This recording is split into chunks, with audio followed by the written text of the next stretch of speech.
सदन में उपस्थित सभी आदरणीय महानुभाव, स्वतंत्रता की 75वीं वर्षगांठ पूरे देश में और जहां भारतवंशी निवास करते हैं वहां सब जगह मनाई गई है।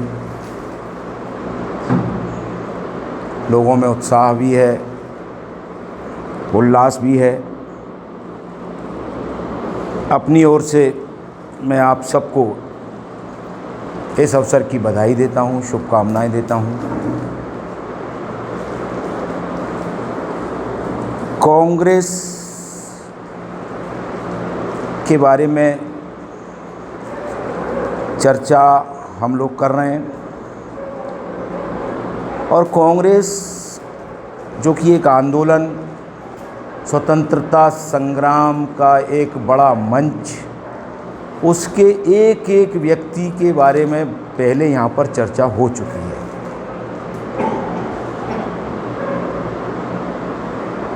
थोड़ा सा कांग्रेस पर आने से पूर्व में स्वतंत्र भारत जो कि सन 1757 से पहले का भारत है, कुछ संक्षेप में उस भारत की आपको जानकारी साझा करना चाहूँगा। प्लासी के युद्ध में सन 1757 में नवाब सिराजुद्दौला की पराजय या धोखे से उनके विश्वस्त सिपह सालार मीर जाफ़र के बेटे ने उनकी हत्या कर दी। उसके पहले का जो परिदृश्य है, मेरा भारत जो सोने की चिड़िया कहलाता है, वो सोने की चिड़िया ही था। उस समय के भारत में दस्तकारी, हुनरमंदी, कारीगरी इतनी ऊंचाई पर थी कि विश्व के जो बाज़ार थे, विश्व की मंडियां थीं, उन विश्व की मंडियों में जो व्यापार में भारत की भागीदारी थी वो 27% हुआ करती थी। हमारे जो बुनकर ढाका में मलमल बनाया करते थे, वो 16 गज का थान एक माचिस की डिब्बी में बंद हो जाया करता था। इतनी शानदार हमारी दस्तकारी थी, कारीगरी थी। वास्तव में सोने की चिड़िया हम थे। हमारे मसाले पूरी दुनिया में जाते थे।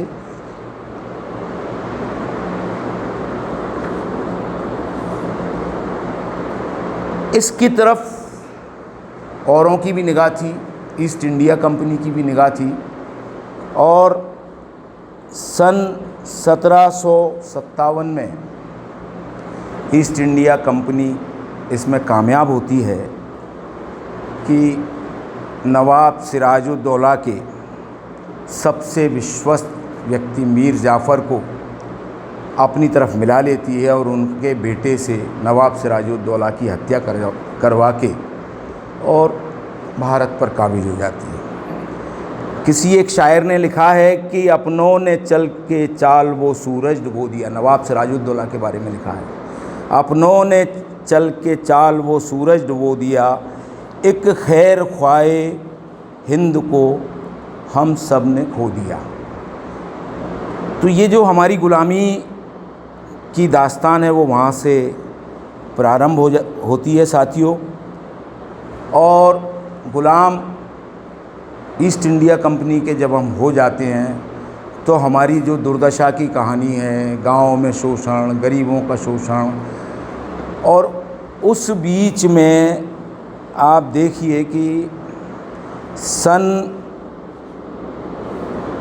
1870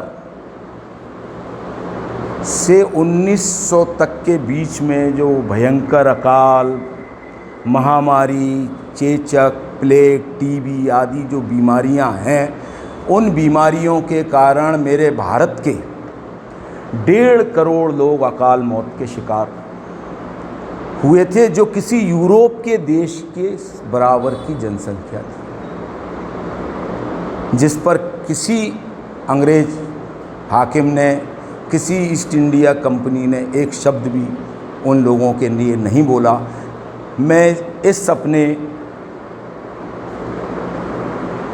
चर्चा की श्रृंखला में चाहता हूं कि मैं उन 1.5 करोड़ लोगों को श्रद्धांजलि दूं, उनकी आत्म शांति के लिए प्रार्थना करूं। मित्रों,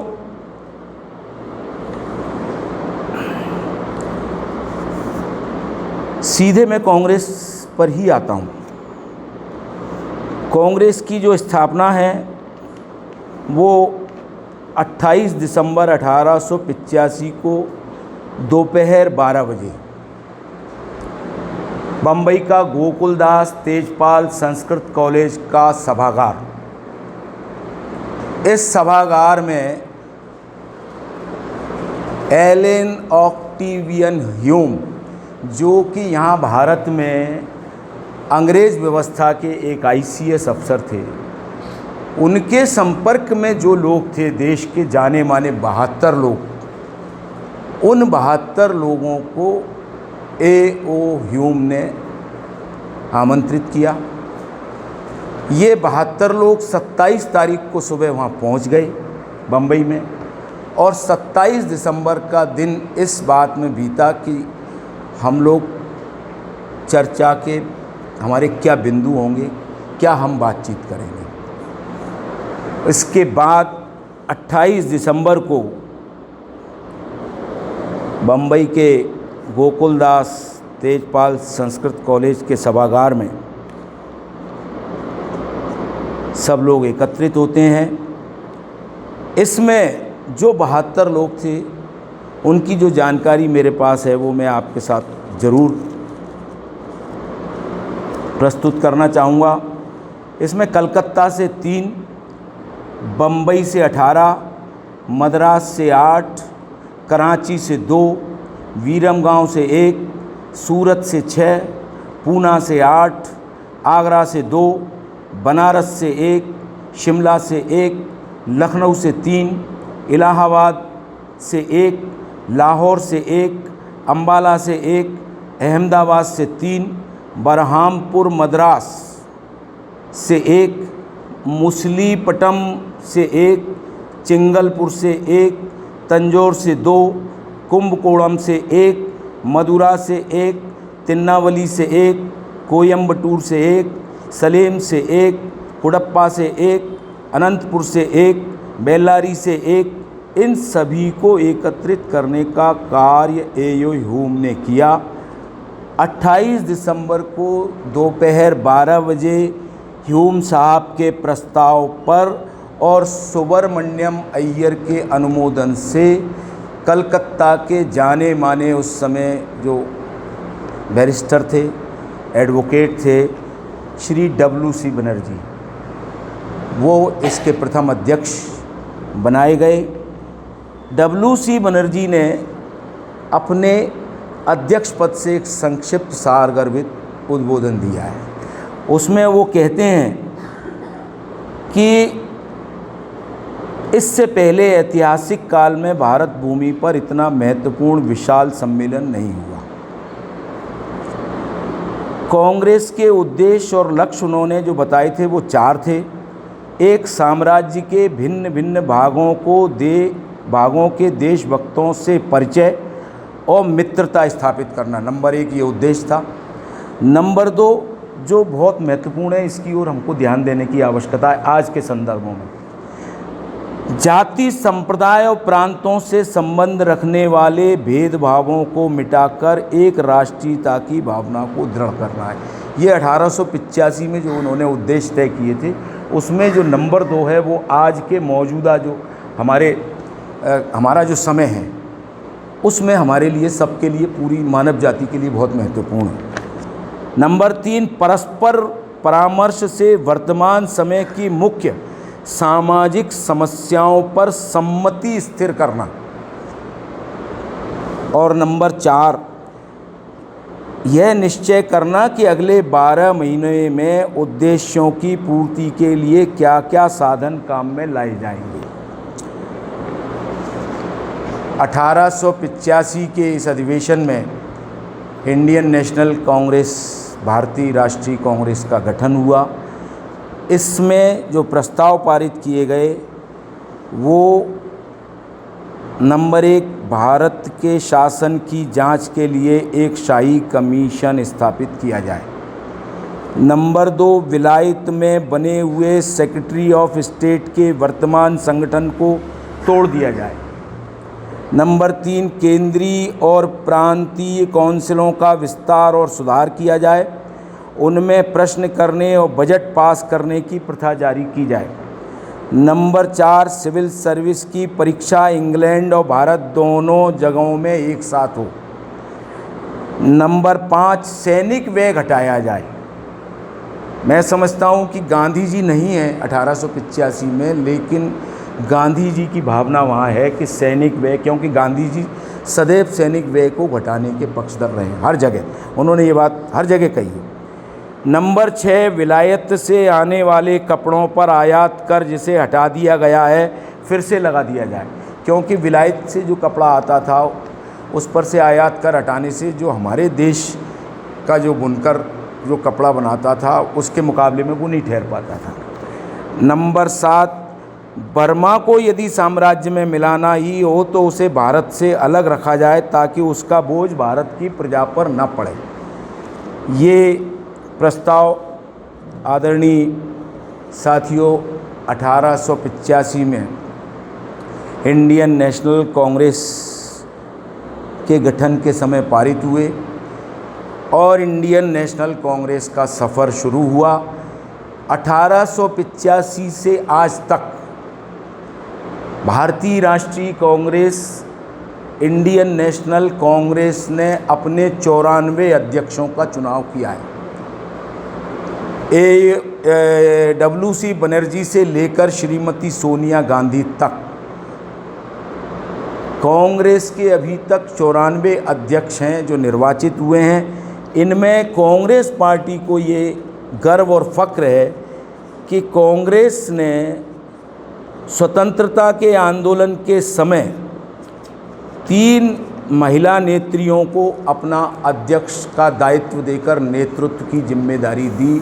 1917 में जब इंदिरा गांधी का जन्म हो रहा था आनंद भवन में, तब एनी बेसेंट कलकत्ता अधिवेशन में कांग्रेस की अध्यक्ष बनाई गई। 1925 में सरोजनी नायडू कानपुर अधिवेशन में कांग्रेस की नेतृत्वकारी भूमिका में आई और 1933 में कलकत्ता में श्रीमती JM सेनगुप्त हैं, कोई जिनके बारे में बाद में कोई जानकारी हमें नहीं मिलती है। हो सकता है कि वो मेरे पास नहीं, मैं कलेक्ट कर पाया हूँ, लेकिन कोई ना कोई बड़ा नाम रहा होगा। वो अध्यक्ष चुनी गई। ये स्वतंत्रता के आंदोलन के दौर में कांग्रेस पार्टी ने उस समय की जो हमारी मतलब जिसको कहते हैं हम के संघर्षशील महिलाएं थीं, जो प्रतिभाएं थीं, उनको कांग्रेस के नेतृत्व की बागडोर सौंपी। 1959 में दिल्ली के स्पेशल सेशन में, AICC सेशन में श्रीमती इंदिरा गांधी को अध्यक्ष चुना गया और 1998 में श्रीमती सोनिया गांधी को अध्यक्ष चुना गया। इस तरह अभी तक कांग्रेस पार्टी ये दावा कर सकती है, कांग्रेस पार्टी इसको गर्व से घोषित कर सकती है, जो कि तथ्य है कि कांग्रेस ने हमारे समय की जो महिला नेत्रियां थीं, महिलाएं थीं, उनको भी नेतृत्व की आगे वाली लाइन में लाने में कांग्रेस की बहुत बड़ी भूमिका रही है। गांधी जी ने 1931 में जब वो गोलमेज सम्मेलन में लंदन में गए तो उन्होंने कांग्रेस के बारे में बोलते हुए ये कहा कि मैं भारत से कांग्रेस के एक अदने से व्यक्ति के रूप में, एक प्रतिनिधि के रूप में यहाँ आया हूँ और कांग्रेस पार्टी वो पार्टी है जो अपने स्थापना काल से लेकर आज तक 1931 तक का बता रहे हैं, वो प्रत्येक अपना वार्षिक अधिवेशन करती है।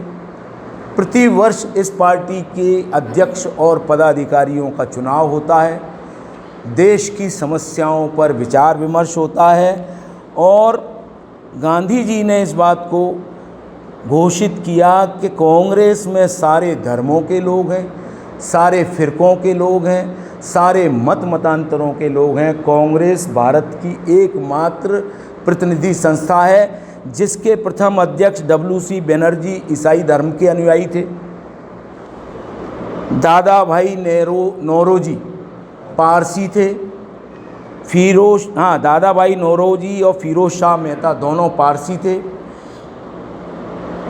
मौलाना आज़ाद, बदरुद्दीन तैयब और हकीम अजमल खान, ये तीनों मुसलमान नेता हैं। और कालांतर में स्वतंत्र भारत में हम देखते हैं कि 1969 में बम्बई कांग्रेस अधिवेशन में जगजीवन राम जी को कांग्रेस का अध्यक्ष चुना गया, जो कि एक अनुसूचित जाति और दबे कुचले वर्गों से आते थे, जिन्होंने नेतृत्व किया कांग्रेस पार्टी का। मैं उस पर भी आऊँगा अभी, क्योंकि 1969, 70, 71 के दौर की घटनाएं भी कांग्रेस के इतिहास से संबंध रखने वाली घटनाएं हैं। तो मित्रों, ये कांग्रेस पार्टी का बहुत शानदार और गौरवशाली इतिहास है। और एक कांग्रेस ऐसी पार्टी है जिसके बारे में ये कहा जाता है कि इसके एक आदेश पर, कांग्रेस पार्टी के एक आदेश पर लाखों लोगों ने अपने परिवार और अपने जीवन का जो सर्वोच्च होता है वो बलिदान किया है। गांधी जी ने कहा है, कांग्रेस देश की सबसे अधिक शक्तिशालिनी और प्रतिनिधि संस्था है। इसका इतिहास उच्च कोटि की अटूट सेवा और त्याग का इतिहास है। शुरू से ही कांग्रेस ने जितने तूफानों का सफलता के साथ सामना किया है, उतना किसी संस्था को नहीं करना पड़ा। उसके आदेश से लोगों ने इतना अधिक त्याग किया है कि जिस पर देश गर्व कर सकता है। जवाहरलाल नेहरू जी कहते हैं कि कांग्रेस एक राष्ट्रीय संस्था है, भारत की आज़ादी इसका उद्देश्य है। बहुत सी ऐसी जमातें हैं और दल इसके अंदर हैं जिनके सामाजिक हित तो एक दूसरे से मेल नहीं खाते, लेकिन संयुक्त राष्ट्रीय देश सबको एक सूत्र में बांधे हुए हैं। तिलक जी और आगे जाके कहते हैं कांग्रेस के बारे में, ये सारे मतलब दर्ज हैं, इतिहास के दस्तावेजों में दर्ज हैं। कांग्रेस सभी लोगों की संस्था है, उसमें जनता की आवाज़ ही प्रमुख होनी चाहिए। किसी आदमी को, चाहे वह बड़ा हो या छोटा, कांग्रेस के उद्देश्य को नष्ट करने का अवसर मत दो। ये तिलक ही कह सकते हैं, क्योंकि आज के संदर्भ में कोई व्यक्ति नहीं कह सकता। मित्रों, कांग्रेस पार्टी की जो यात्रा है वो अपने आप में स्वतंत्रता के आंदोलन में एक बहुत महत्वपूर्ण यात्रा है। और कांग्रेस के जितनी अधिवेशनों में सब चर्चाएं हुई हैं, और तमाम हमारे जितने भी नेता कांग्रेस पार्टी से निकले हैं, सन 1922 में महात्मा गांधी अपने जीवन में एक बार कांग्रेस के अध्यक्ष बने हैं बेलगांव में। और गांधी जी के कुछ मामले बिल्कुल एकदम मतलब एकदम स्पष्ट हैं।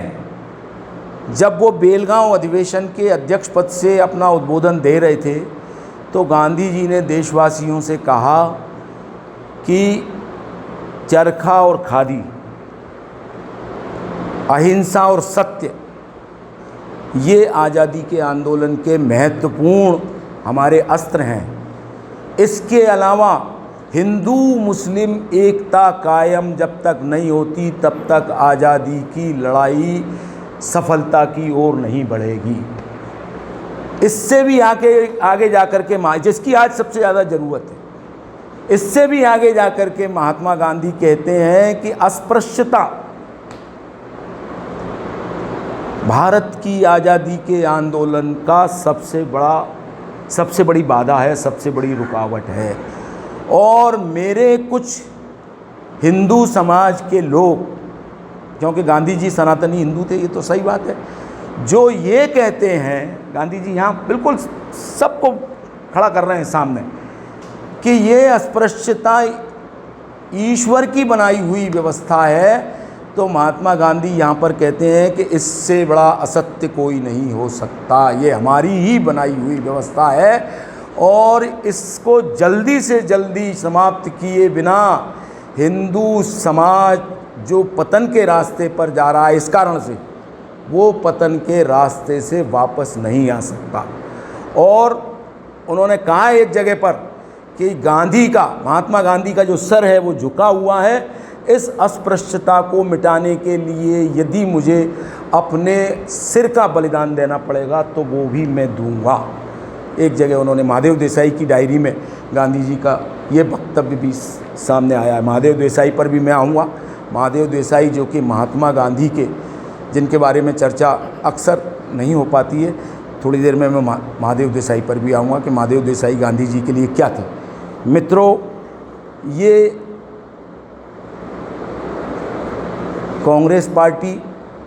कांग्रेस पार्टी इससे आगे जाती है।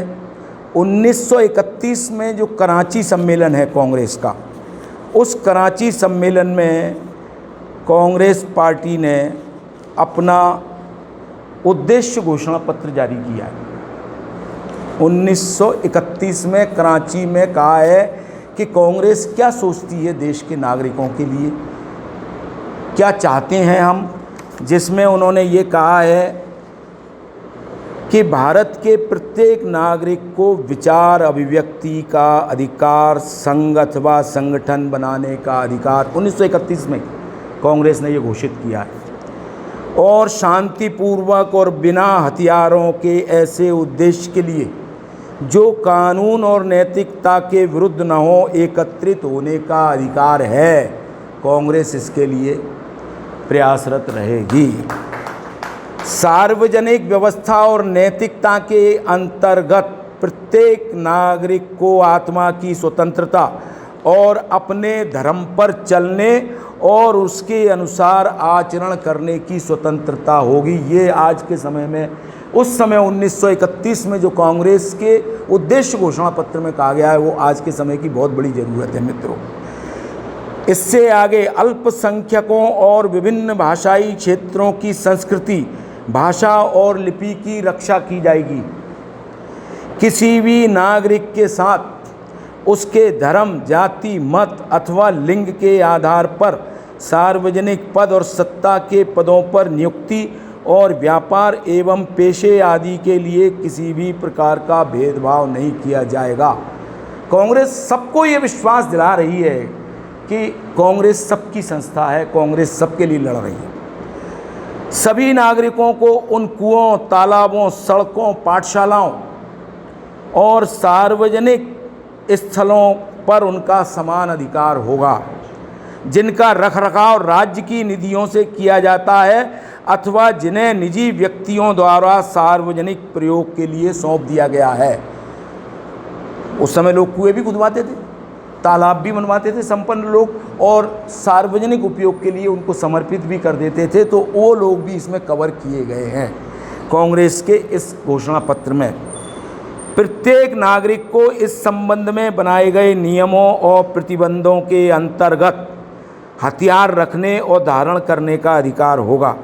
कानून की व्यवस्थाओं को छोड़कर किसी भी व्यक्ति को उसकी स्वतंत्रता से वंचित नहीं किया जाएगा और न उसके निवास स्थान पर संपत्ति पर अधिकार या आधिपत्य किया जाएगा अथवा जब्त की जाएगी। कोई कानूनी किसी उसमें कोई व्यक्ति आ गया हो या उसने कोई जघन्य अपराध कर दिया हो, तो उस स्थिति को छोड़कर किसी भी व्यक्ति के साथ ऐसा कोई कार्य राज्य की ओर से नहीं किया जाएगा जो उसकी स्वतंत्रता में, उसकी संपत्ति के रखरखाव में किसी प्रकार की बाधा उत्पन्न करे।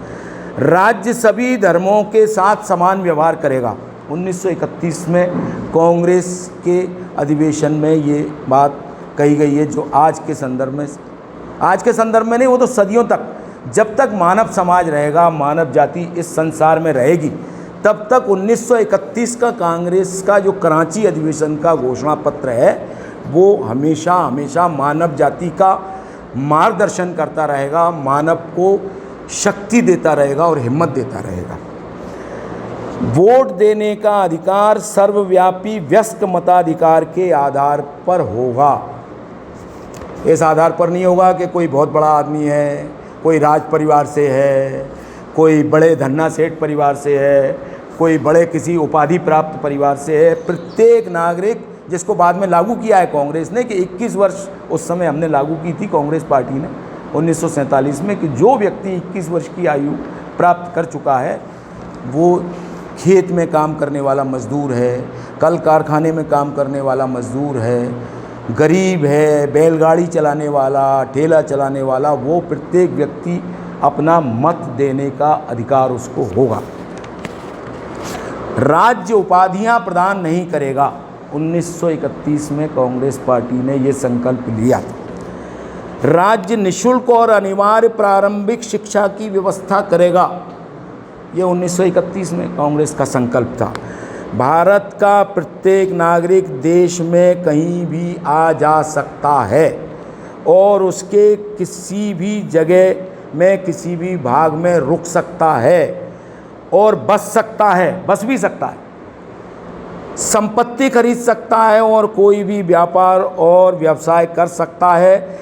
देश के सभी भागों में अभियोग चलाने और कानून से संरक्षण के बारे में उसके साथ समान व्यवहार किया जाएगा। उसको कानून में संरक्षण भी सब जगह मिलेगा और अगर कोई ऐसी बात हो जाएगी तो वो कानूनी कार्रवाई अपनी तरीके से होगी। देश का आर्थिक जीवन इस प्रकार संगठित किया जाएगा कि वे न्याय के सिद्धांतों के अनुरूप हो और जनता को अच्छा जीवन स्तर प्राप्त हो, क्योंकि उस समय जो जीवन स्तर की दशाएं थी वो किसी से छुपी हुई नहीं। मित्रों, राज्य औद्योगिक मजदूरों के हितों की रक्षा करेगा और उपयुक्त कानून बनाकर और अन्य प्रकार से उनके जीवन बसर करने योग्य वेतन, काम करने की स्वास्थ्य कर नीति, काम के सीमित घंटे, मालिक मजदूरों के विवाद सुलझाने की उपयुक्त व्यवस्था और बुढ़ापे, बीमारी और बेरोजगारी के दौरान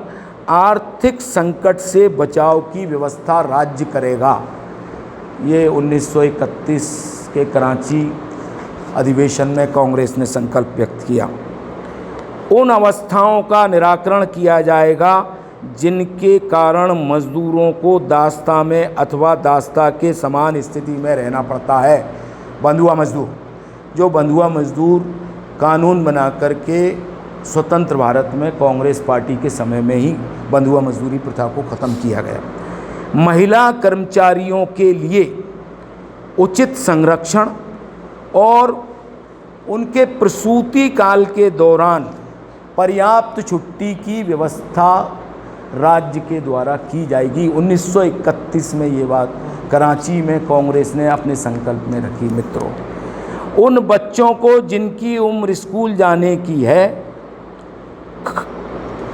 खदानों और कारखानों में नौकर नहीं रखा जाएगा। जो वैसे काम है, खदाने वदाने और कारखाने वगैरह, कोई हल्के फुल्के काम में कोई अलग बात है। किसानों और मजदूरों के अपने हितों की रक्षा के लिए उनको यूनियन और संघ बनाने का अधिकार दिया जाएगा। आगे ग्रामीण क्षेत्र की ओर जा रही है कांग्रेस। भूमि व्यवस्था, लगान और किराया संबंधी कानूनों में सुधार किया जाएगा। कृषि भूमि के संबंध में न्यायपूर्ण व्यवस्था की जाएगी। छोटे किसानों द्वारा दिए जा रहे लगान आदि में काफ़ी कमी करके उन्हें राहत दी जाएगी। अलाभ कर जोतों को उस समय तक लगान से मुक्त किया जाएगा तब तक कि जब तक वे ऐसा करने के लिए, लगान देने के लिए सक्षम हो जाएं और जब तक उनको ये सुविधा आवश्यक रूप से दी जाना आवश्यक हो, जरूरी हो। इस प्रकार प्रभावित छोटे किसानों को ऐसी सहायता दी जाएगी अथवा उनके लगान में ऐसी कमी की जाएगी जो उपयुक्त और न्याय संगत हो। एक उपयुक्त निश्चित सीमा से ऊपर भूमि पर अतिरिक्त टैक्स लगाया जाएगा। जिनके पास एक निश्चित सीमा तय की जाएगी भूमि की, अगर उससे अधिक भूमि जिनके पास होगी उनसे अतिरिक्त टैक्स भी लिया जाएगा। ये कांग्रेस पार्टी का उन भूमिहीनों के लिए, उन खेत मजदूरों के लिए उस समय जो चिंतन था 1931 में, उसको व्यक्त किया गया। सैनिक व्यय में काफ़ी कमी की जाएगी। ये 1931 में गांधी जी आ गए, क्योंकि गांधी जी सैनिक व्यय के मामले में बहुत सचेत हैं, मद्य निषेध के मामले में बहुत सचेत हैं। सैनिक व्यय में काफ़ी कमी की जाएगी और इसे कम से कम आधा कर दिया जाएगा। नागरिक विभागों का व्यय और उनके वेतन काफ़ी कम कर दिए जाएंगे। राज्य के किसी भी कर्मचारी को ऐसे किसी विशेषज्ञ अथवा उसके समान व्यक्तियों को छोड़कर जिन्हें विशेष रूप से नियुक्त किया गया हो, निश्चित सीमा से अधिक, जो सामान्यतः 500 रुपये महीना होगा, इससे अधिक वेतन नहीं दिया जाएगा। 1931 में तो 500 रुपये बहुत मायने रखते थे। संपत्ति प्रॉपर्टी खरीदी जा सकती थी उस समय तो छोटी मोटी। देश में निर्मित नमक पर किसी भी प्रकार का शुल्क नहीं लगाया जाएगा। राज्य देशी कपड़ा उद्योगों को संरक्षण प्रदान करेगा। इस उद्देश्य की प्राप्ति के लिए विदेशी कपड़ा और सूत को न आने देने की व्यवस्था की जाएगी और अन्य आवश्यक उपाय किए जाएंगे। राज्य विदेशी प्रतियोगिता के विरुद्ध देशी उद्योगों को सहायता देने की भी व्यवस्था करेगा, ताकि उस विदेशी सामान के सामने हमारे देशी जो उत्पादन है, जो हमारे हथकरघा है, जो हमारी खादी है, चरखा है, वो जो है ना उनका मुकाबला कर सकें। नशा करने वाले पेय पदार्थों और दवाओं पर पूरी तरह प्रतिबंध लगाया जाएगा। यहाँ फिर आ गए गांधी जी, जो कि मद्य निषेध के पूरी तरह पक्षधर हैं। वो नशा, कोई भी नशा करने वाले किसी भी वस्तु को समाज में नहीं उपस्थित होना चाहिए और उससे समाज को बचाया जाना चाहिए। ये गांधी जी का बहुत बड़ा संकल्प था। मुद्रा और विदेशी मुद्रा का विनियमन राष्ट्रीय हित में किया जाएगा। प्रमुख उद्योगों और सेवाओं, खनिज साधन, रेल, जलमार्ग, जहाजरानी, सार्वजनिक परिवहन और रक्षा से संबंधित जितने भी साधन हैं उन पर राज्य का नियंत्रण होगा। उनको निजी पूंजीपतियों को, पूंजीपति लोगों को मुनाफा कमाने के लिए खुला नहीं छोड़ा जाएगा। राज्य का नियंत्रण उनके ऊपर होना इसलिए भी आवश्यक है कि पूंजीवादी वर्ग अपने हितों के लिए, अपने हितों की पूर्ति के लिए कभी भी उस व्यवस्था का दुरुपयोग कर सकता है और किसी से भी मिलकर संचार व्यवस्था, रेल व्यवस्था उसको ठप कर सकता है। ये उस समय के हमारे राष्ट्रीय नेताओं का सोच था। ऋणग्रस्त किसानों को राहत दी जाएगी और प्रत्यक्ष अथवा अप्रत्यक्ष सूदखोरी पर नियंत्रण किया जाएगा। मित्रों, उस समय का 1931 का ये जो कराची अधिवेशन का घोषणा पत्र है, वो कांग्रेस इस बात को लोगों तक पहुंचा रही है और आम जन के साथ खड़ी हो रही है कि कांग्रेस पार्टी जन जन की पार्टी है। उसके साथ सारे लोग हैं। वो खेत मजदूरों के हितों की रक्षा करना जानती है। वो कल कारखाने में काम करने वाले मजदूर, वो छोटे सीमांत किसान का मतलब कटारे जी जानते हैं कि जिसके पास मैं समझता हूँ कि 3 या 4 बीघा की भूमि होती है, उसको सीमांत किसान कहा जाता है, छोटा किसान कहा जाता है। तो उन सब के साथ कांग्रेस पार्टी सदैव खड़ी रही है। कांग्रेस पार्टी के इस विश्वास के कारण ही देश के लाखों लोग जो कि गरीब थे, शोषित पीड़ित थे, वंचित समाजों से आते थे, जिनके पास उस समय अपने दोनों समय के लिए भरपेट खाने के लिए भी भोजन नहीं होता था, रोटी और कपड़ा नहीं होता था, वो लोग भी लाखों की संख्या में कांग्रेस के स्वतंत्रता के आंदोलन के साथ जुड़े, क्योंकि कांग्रेस के नेताओं का जो उस समय आचरण और व्यवहार था वो लोगों के अंदर विश्वास पैदा करने वाला था। मित्रों, कांग्रेस पार्टी यूँ तो बहुत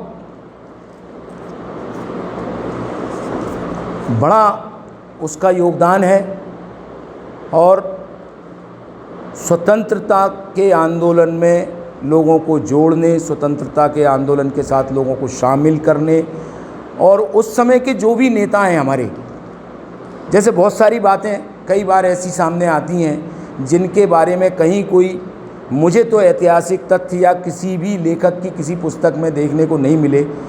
चर्चाएं होती थी, उनके अंदर अपने अपने उनके विज़न थे, अपने अपने उनके तौर तरीके थे, उन पर चर्चा करते थे। कई बार गांधी जी, नेहरू जी की चर्चाएं हुई हैं, सुभाष चंद्र बोस और जवाहरलाल नेहरू जी की चर्चाएं हुई हैं।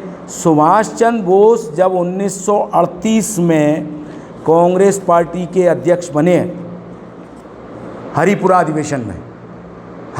अधिवेशन में सुभाष चंद्र बोस ने जवाहरलाल नेहरू जी की अध्यक्षता में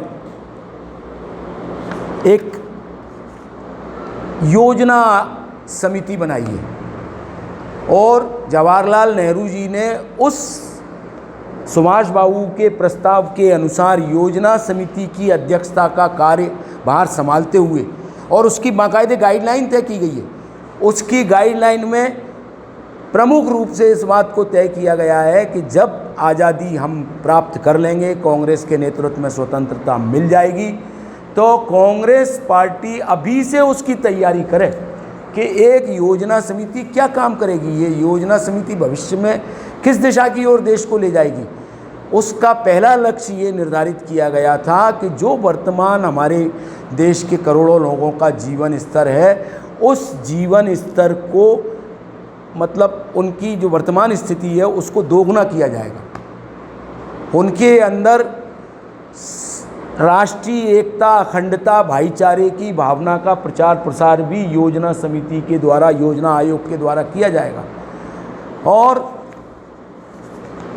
सुभाष बाबू की अध्यक्षता में गठित इस योजना समिति में, वैसे तो कांग्रेस पार्टी का स्वतंत्रता के आंदोलन के समय ही विभिन्न विषयों पर अलग अलग समितियां हैं।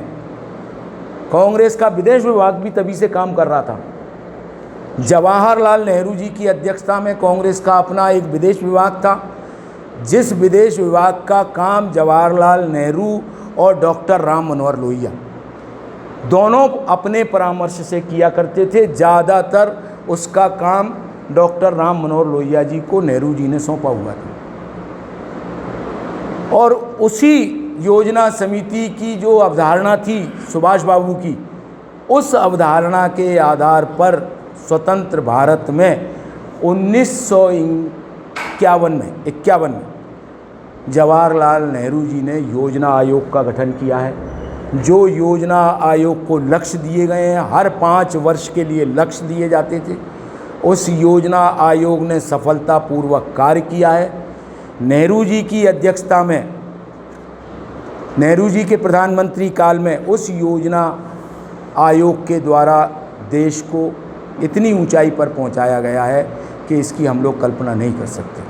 आज जो हम देख रहे हैं, आदरणीय साथियों, नेताजी सुभाष चंद्र बोस के बारे में बहुत सी बातें और कांग्रेस के नेताओं के साथ उनकी जो चर्चाएं हैं और कांग्रेस को लेकर के बहुत सी बातें उनके बारे में भी आती हैं। मैं आपको सुभाष चंद्र बोस जी ने 1938 में हरिपुरा कांग्रेस अधिवेशन में जो भाषण दिया है उसके बारे में बताना चाहता हूँ। सुभाष चंद्र बोस उस समय ये व्यक्त कर रहे हैं कि मेरे कई मित्र और कई साथी जो हमारे साथ आज़ादी के आंदोलन में हैं, वो अभी से ये चर्चा कर रहे हैं कि स्वतंत्रता मिल जाने के पश्चात कांग्रेस का काम पूरा हो जाना चाहिए, कांग्रेस की फिर भूमिका नहीं रहना चाहिए। कई बार ये बातें आती हैं ना कि कांग्रेस को स्वतंत्रता के बाद कांग्रेस की भूमिका समाप्त हो जाना चाहिए थी और किसी और को सत्ता हस्तांतरण कर देना चाहिए था। नेताजी सुभाष चंद्र बोस ने अपने अध्यक्षीय उद्बोधन में इस बात को साफ कहा है कि कांग्रेस एक आज़ादी के आंदोलन का जो एक रावल है, जो नेतृत्वकारी भूमिका में है, आज़ादी आने के बाद असली काम कांग्रेस का प्रारंभ होगा। क्योंकि आज़ादी लाने का काम और आज़ादी के लिए अनगिनत संघर्ष करने का काम कांग्रेस के नेतृत्व में लोगों ने किया है। अनगिनत बलिदान कांग्रेस के लोगों ने किया है। उन्होंने कहा है इस बात को कि यह धारणा बिल्कुल गलत है कि जो दल भारत के लिए आज़ादी हासिल करेगा उसे ही युद्धोत्तर पुनर्निर्माण के समस्त कार्यक्रमों को पूरा करने से हमें अलग कर देना है। जिन लोगों ने स्वतंत्रता दी है केवल वही लोग उसको संभाल सकते हैं। सुभाष चंद्र बोस यहाँ पर बिल्कुल साफ इस बात को कह रहे हैं। हरिपुरा अधिवेशन में ये उनका भाषण है। यदि ऐसे लोग सत्ता के ओहदे पर बैठ गए जो स्वतंत्रता को दिलाने में जिनकी कोई भूमिका नहीं थी, तो वह लोग और उन लोगों के अंदर वह शक्ति और आत्मविश्वास और वो आदर्श उनके साथ नहीं होगा जो तमाम लाखों करोड़ों लोगों के बलिदानों से मिली आज़ादी की रक्षा कर सकें और उसके महत्व को समझ सकें। ये 1938 में सुभाष चंद्र बोस जी चेतावनी दे रहे हैं।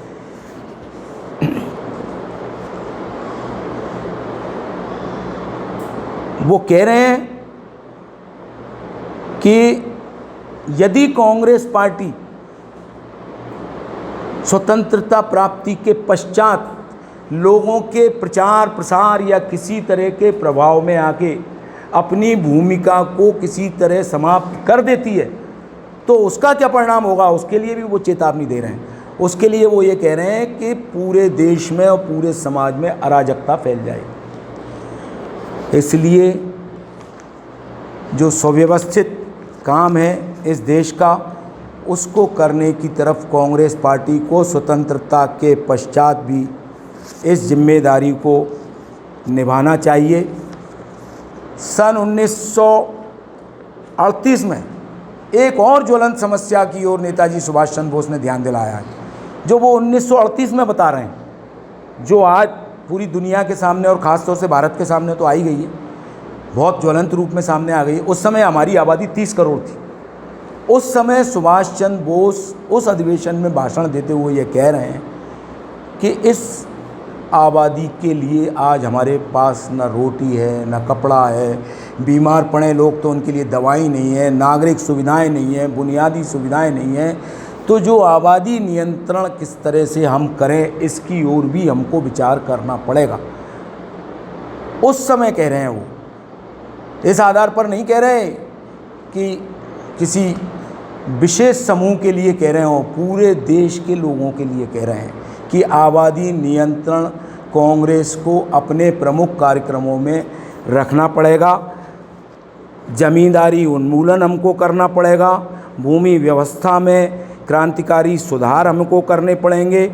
देहात क्षेत्र में सस्ती दरों पर लोगों को कर्ज दिलाने की व्यवस्था करनी होगी। और उत्पादन और वितरण प्रणाली, यहाँ पर समाजवादी दृष्टिकोण आता है सुभाष बाबू का। वो कहते हैं उत्पादन और वितरण प्रणाली सहकारिता के माध्यम से संचालित करनी पड़ेगी। सहकारी आंदोलन और सहकारिता जो माध्यम है, जो सहकारिता का सिद्धांत है, वो भी समाजवादी सिद्धांत से ही प्रेरित है। आर्थिक समस्याओं को हल करने के लिए कृषि क्षेत्र में ही नहीं बल्कि सारे क्षेत्रों में सुधार आवश्यक रूप से करने पड़ेंगे। लोगों का जीवन स्तर हमको अच्छा करना पड़ेगा, तब हम कह सकेंगे कि हम जो कांग्रेस पार्टी है, कांग्रेस के हम लोग कार्यकर्ता हैं, वो इस देश के लोगों के साथ सही मायने में न्याय करने की दिशा में आगे बढ़ रहे हैं। आदरणीय साथियों, इसी अवधि में आते आते हम सन 1942 पर आते हैं। महात्मा गांधी के नेतृत्व में कांग्रेस पार्टी ने भारत छोड़ो आंदोलन का आह्वान कर दिया। 9 अगस्त को, जो आज अगस्त क्रांति मैदान है बम्बई का, वो ग्वालियर टैंक मैदान कहलाता था। उस ग्वालियर टैंक मैदान में कांग्रेस का अधिवेशन होना था। वहाँ से ये प्रस्ताव जाना था कि अब बहुत हुआ, अंग्रेज़ों भारत छोड़ो, हम करेंगे या मरेंगे। उसी अवधि में 8 और 9 अगस्त की मध्याह्न रात्रि में कांग्रेस के सारे बड़े बड़े नेता गिरफ्तार कर लिए जाते हैं।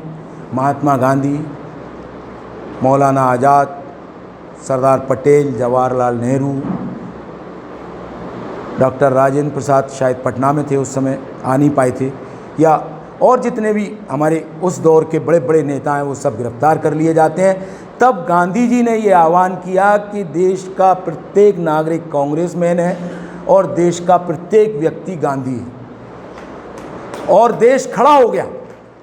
और हमने देखा है वो घटना है, मतलब इतिहास में हम पढ़ते हैं कि जो अरुणा आसफ अली, जिनको भारत रत्न देकर के हमारे देश ने अपना कुछ ऋण उतारा, वो 16 वर्ष की हुआ करती थी उस समय। अरुणा गांगुली जिनका नाम था, जो जवाहरलाल जी के मित्र थे आसफ अली साहब, उनके साथ उनका आज़ादी के आंदोलनों में तो बहुत सारी ऐसी जोड़ियां हैं जिनके आपस में मेल मिलाप के आधार पर जीवन साथी बने हैं। वो अरुणा आसफ अली ने जब सारे लोग गिरफ्तार हो गए तो ग्वालियर टैंक मैदान में कांग्रेस का तिरंगा फहराना था।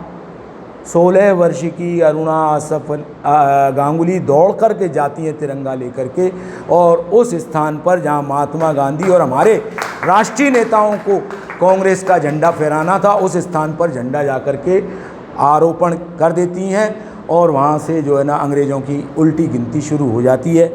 अगस्त क्रांति के दौर की जो घटना है, जो जितना कलेक्शन मैं कर पाया हूँ उसमें 60,230 लोगों को उस समय गिरफ्तार किया गया था। 60,230। 26,000 लोगों को सजाएं दी गई थी। 18,000 लोग अपने अपने घरों में नज़रबंद किए गए थे। 1,942 स्थानों पर गोलीबारी की घटनाएं अंग्रेज हुकूमत ने की, जिसमें 960 लोग शहीद हुए। उस समय इतनी आबादी नहीं थी और भारत बहुत बड़ा था। लाहौर था, कराची था, ढाका था, जो उसमें से पाकिस्तान बन गया, फिर पाकिस्तान में से भी बांग्लादेश बन गया। तो उस बड़े विशाल भूभाग पर फैले हुए भारत देश में अंग्रेज़ों की जो दमनकारी कार्रवाई हुई, उसमें सरोजनी नायडू समेत जो उस समय की हमारी अग्रिम लाइन की महिला नेत्रियां थीं, उनके समेत बड़े बड़े सारे नेता गिरफ्तार कर लिए गए। लेकिन देश का प्रत्येक व्यक्ति, प्रत्येक नागरिक कांग्रेस के झंडे तले आज़ादी के आंदोलन में आगे आता है। गांधी जी के साथ जो प्रमुख लोग गिरफ्तार होते हैं, मैं एक प्रमुख व्यक्ति का जिक्र इसलिए ज़रूर करना चाहूँगा क्योंकि मुझे जो है ना उन व्यक्ति ने बहुत ज़्यादा अपनी ओर खींचा है और प्रभावित किया है, क्योंकि उनका जिक्र कहीं होता नहीं है। मित्रों, 15 अगस्त 1942 को उनका स्वर्गवास, महादेव देसाई का स्वर्गवास आगा खां पैलेस में हो जाता है। क्योंकि हमारे समाज में कुछ बातों से हम लोग भी ग्रसित हैं। हम लोग भी ज़्यादातर उनकी जयंतियां और पुण्यतिथियां मनाने के आदी हो गए हैं, अभ्यस्त हो गए हैं। हम देखते हैं कि किसको याद करने से हमें क्या फ़ायदा होने वाला है। महादेव देसाई को याद करने से या उनकी पुण्यतिथि मनाने से या उनकी जयंती मनाने से मुझे लगता है कि इस देश में किसी को कोई राजनीतिक लाभ प्राप्त होने वाला नहीं है। डॉक्टर सुरेश सम्राट जी ने मुझे जो उनकी डायरी दी है, वो डायरी में पढ़ रहा हूँ। और मित्रों, ये पट्टाभी सीतारामैया ने जो कांग्रेस का इतिहास 3 खंडों में लिखा है, उसमें उन्होंने ये व्यक्त किया है कि स्वाधीनता संग्राम में जिन सैकड़ों देशभक्तों का स्वास्थ्य नष्ट हो गया और जिन हजारों लोगों को जेलों में कष्ट उठाना पड़ा, उनके मुकाबले में कम से कम दसियों ऐसे देशभक्त थे जिनका मातृभूमि की सेवा में अपने प्राणों की जिन्होंने बलि चढ़ा दी। कुछ उदाहरण उन्होंने दिए हैं। पूना में आगा खां पैलेस में गिरफ्तारी की अवधि में महादेव देसाई का हृदय गति रुक जाने से स्वर्गवास हो गया। उस समय उनकी आयु मात्र 50 वर्ष की थी। और गांधी जी ने एक जगह व्यक्त किया है कि महादेव देसाई, जैसे अपने बारे में उन्होंने कहा है ना गांधी जी ने कि मैं 125 वर्ष जीवित रहना चाहता हूँ। गांधी जी ने व्यक्त किया है कि मैं 125 वर्ष जीवित रहूँगा, जीवित रहना चाहता हूँ।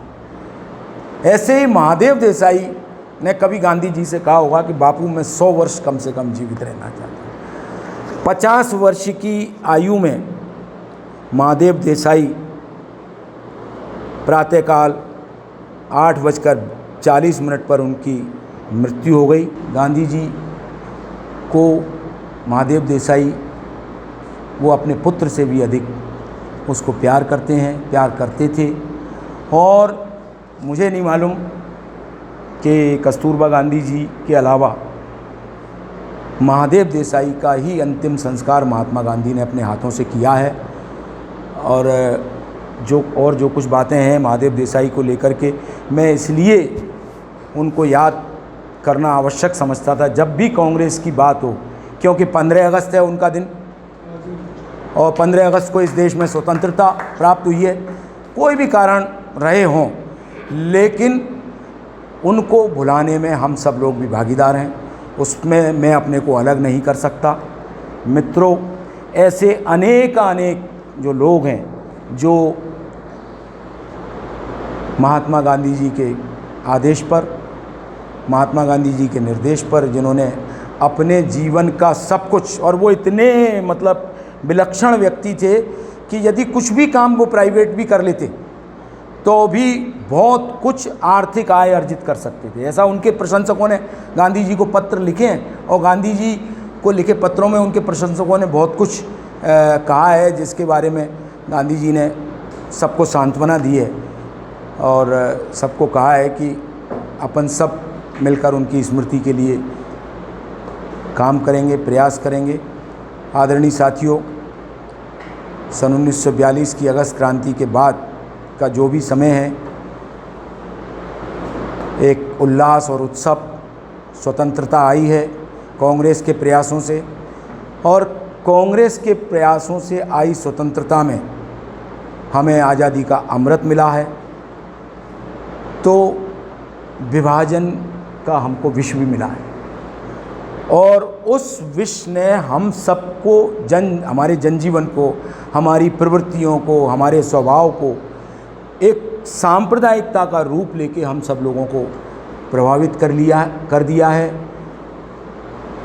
एक सुरा भी आई है, 3 चीज़ें आई हैं आज़ादी आने के साथ। उल्लास आया है, अमृत आया है, विष आया है। सुरा आई है कि उसके बाद हम लोग, हमारे देश के लोग आपस में पागलपन की हद तक एक दूसरे की हत्याएं करते हैं, एक दूसरे के घरों, उनकी संपत्तियों।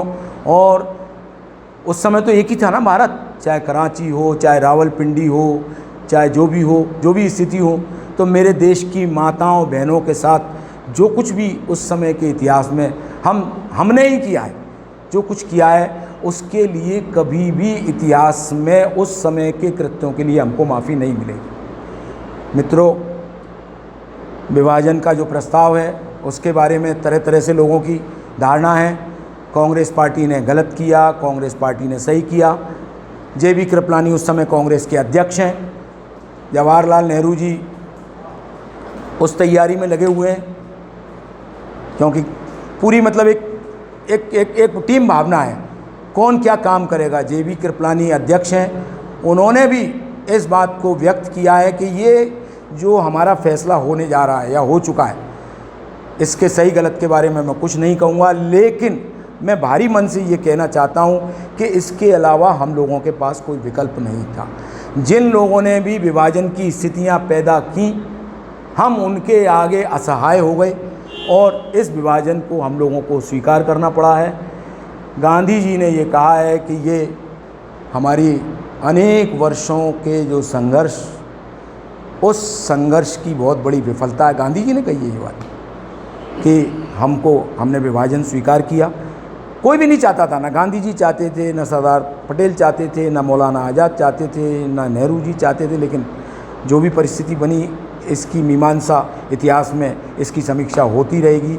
और स्वतंत्र भारत के बाद स्वतंत्रता के बाद जवाहरलाल नेहरू जी का लाल किले पर जो पहला उद्बोधन हुआ है, जिसमें उन्होंने कहा है कि नियति हमारी प्रतीक्षा कर रही है, नियति से हमारा साक्षात्कार हुआ है और हम लोगों को आगे बढ़ कर के अपने देश को संभालना है, देश को बनाना है। उन्होंने जो बड़े बड़े काम हाथ में लिए हैं, उन कामों में सबसे जो बड़ा महत्वपूर्ण काम है वो है भाखड़ा नंगल डैम, जो 1947 में ही उन्होंने अपनी अवधारणा के अनुसार शुरू कर दिया था। 1963 में आकर के वो पूरा हुआ। एशिया का दूसरा सबसे बड़ा बांध है। स्वतंत्रता के बाद के समय जो भारत निर्माण की, देश को बनाने की जो जिम्मेदारी कांग्रेस के ऊपर आई है, कांग्रेस ने गुटनिरपेक्षता की विदेश नीति का एक सिद्धांत लिया और उस गुटनिरपेक्षता की विदेश नीति पर चलकर हमको जहाँ से जो कुछ प्राप्त हो सकता था, हमने वो प्राप्त करने की कोशिश की है। हमने 4 अलग अलग IIT बनाए, जो अलग अलग देशों के सहयोग से बनाए, किसी एक देश के सहयोग से नहीं बनाए, क्योंकि दुनिया बटी हुई थी और हम दुनिया में किसी भी कैंप में नहीं जा सकते थे। हमने दुर्गापुर का जो कारखाना बनाया है वो ब्रिटेन के सहयोग से बनाया है, भिलाई का सोवियत संघ के सहयोग से बनाया है। कुल मिलाकर के ये जो विकास यात्रा है, वो विकास यात्रा जारी रही है। कालांतर में हमको तमाम समस्याओं का सामना भी करना पड़ा है, क्योंकि जब मैं कांग्रेस की बात कर रहा हूँ तो थोड़ा स्वतंत्रता के बाद की कांग्रेस की भी हमको करनी पड़ेगी। जवाहरलाल जी के बाद शास्त्री जी आए। शास्त्री जी को बहुत भीषण अकाल और घनघोर कठिन परिस्थितियों का सामना करना पड़ा है। एक युद्ध आ गया, उसके बाद की परिस्थितियों में फिर इंदिरा जी आ गई हैं। इंदिरा जी ने अपने ढंग से उस समय जो कांग्रेस के भीतर संघर्ष है, कांग्रेस के भीतर एक ऐसा भी नेताओं का समूह और वर्ग था जो कांग्रेस के पुराने जो कराची सम्मेलन के जो संकल्प थे, उन संकल्पों से कांग्रेस को अलग ले जाना चाहता था। इंदिरा जी को उनसे संघर्ष करना पड़ा है। इंदिरा जी ने 1970 में जो अपना एक संकल्प पत्र पढ़ा है, उसमें उन्होंने कहा है कि ये जो बैंक हैं, 50 करोड़ की संपत्ति कुछ लोगों के हाथों में है इस देश के, इसको समाज के हाथों में होना चाहिए। तो उसका भी विरोध का उन्हें सामना करना पड़ा है। बड़े बड़े राजे रजवाड़े जो नरेश हैं, उनके प्रिवी पर्स और उनके विशेषाधिकारों को समाप्त करने की जब उन्होंने बात की है, तो कांग्रेस के भीतर जो एक दूसरी लॉबी थी, जो जिसको बाद में दक्षिणपंथी लॉबी कहा गया है, उन्होंने विरोध किया है। लेकिन इंदिरा जी भी अपने पथ पर चलती रही हैं, गांधी जी और नेहरू जी के सिद्धांत पर चलती रही हैं। और आज के परिदृश्य में मित्रों, कांग्रेस पार्टी सत्ता में भले ही न हो, नहीं है, और जो परिस्थिति है उसमें कुछ भी नहीं कह सकते कि कांग्रेस पार्टी केंद्रीय सत्ता में कब आएगी या नहीं आएगी। लेकिन जो कांग्रेस से डरने वाली ताकतें हैं या कांग्रेस के खिलाफ जिनकी एक अवधारणा बनी हुई है, उनके केंद्र में आज भी कांग्रेस है। ये मतलब कांग्रेस की एक बहुत बड़ी, मैं समझता हूँ कि चाहे हम कितने ही कमज़ोर क्यों ना हो जाएं, और मैं कांग्रेस की तुलना कई बार जो यूनान का एक पक्षी है फिनिक्स, यूनान के जिसकी 500 से लेकर 1000 वर्ष की आयु बताई गई है, जो किंवदंतियाँ हैं उसके बारे में, फिनिक्स के बारे में, और वो मरता है और मर कर के अपनी राख में से फिर से जीवित होता है। तो कांग्रेस की तुलना कई बार मैं उस यूनान के पक्षी फिनिक्स से करता हूँ कि कांग्रेस भले ही कितनी कमज़ोर हो जाए, लेकिन कांग्रेस अपने आप में उठेगी।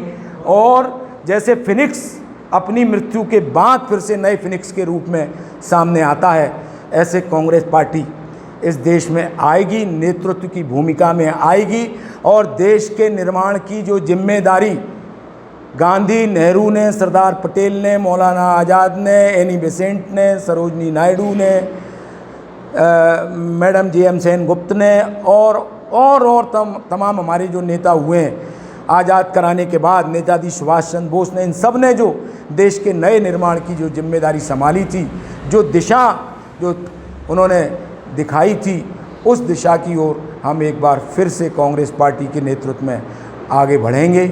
समय और काल कभी किसी का एक सा रहता नहीं है। आज जो भी कांग्रेस की स्थिति है, कांग्रेस पार्टी स्वयं को उससे उबारेगी, कार्यकर्ताओं की ताकत से, जनता के समर्थन से, जनता के सहयोग से।